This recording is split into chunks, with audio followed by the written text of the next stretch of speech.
can you go into more details about, the organization that it is and their model that they found over time? Yeah, they were created over 25 years ago and have really grown and blossomed to being one of the largest microfinance banks in the world. And they're based in Chicago, Illinois, and they're serving right now in over 20 countries throughout the world in terms of providing microfinance loans. But one thing I think that differentiates Opportunity from the other microfinance banks that are out there is they have something called a trust group model.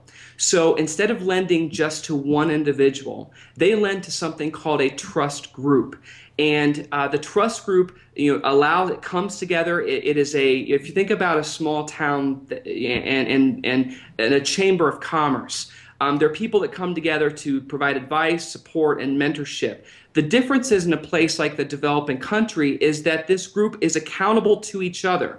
So if one member of the group gets sick that week, which is a very common thing, the other members of the group pull together to repay that person's loan for that particular week.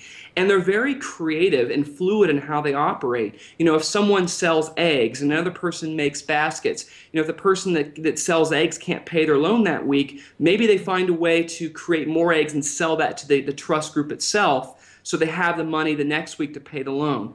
And I think that is really hallmark for Opportunity is that advice, that education, that support that comes with the trust group instead of just lending to one individual person.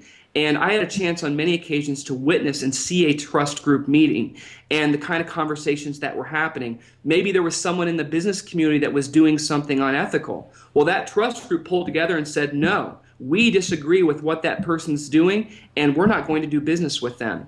And these are the things that need to happen. These are conversations in our business community that we do and we need to do. And I think that it was very inspiring for me to see that happening in a place like Tanzania. Excellent. And some other really cool statistics about the organization.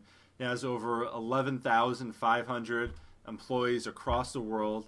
It's the second largest microfinance bank in the entire world. Started in 1971, and they served over 2 million people now. So it's really a great organization, and led by also a very successful entrepreneur himself. So